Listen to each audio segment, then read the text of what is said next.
তো hello friend, তোমরা কেমন আছো? আজকে তোমাদের একটা মজার জিনিস দেখাবো। তো এই গাড়িটা দেখছো, এই গাড়িটা হচ্ছে BS6 4V 160। তো এই গাড়িটার একটা জিনিস তোমাদেরকে দেখাবো, জাস্ট তোমরা একটু দেখো। এর এয়ার ফিল্টারটা একটু দেখো তোমরা, জাস্ট এটা কেমন হয়ে আছে, জাস্ট তোমরা একটু দেখো তো, প্লিজ দেখো।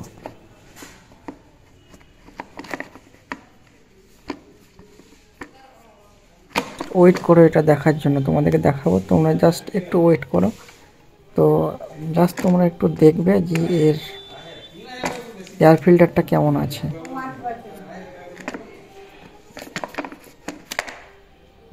দেখো গাইস, তোমরা একটু দেখার জন্য ওয়েট করো।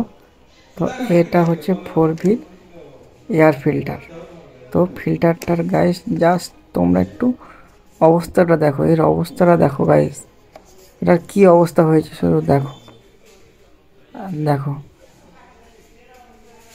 এয়ার ফিল্টারটার অবস্থা দেখো শুধু, এ পুরো একদম ধুলো এবং তেল। মাত্র 13,527 কিলোমিটার চলেছে, এর মধ্যে এর অবস্থা। তো এটা আমরা কি করব, নতুন এয়ার ফিল্টার ইনস্টল করব। নতুনটার অবস্থা একবার দেখে নাও গাইস কেমন, আর পুরোনোটা দেখলে তো কেমন। তো গাইস, ভিডিওটা ভালো লাগলে অবশ্যই চ্যানেলটাকে সাবস্ক্রাইব এবং লাইক করে কমেন্ট শেয়ার করে দিও। Thank you for watch.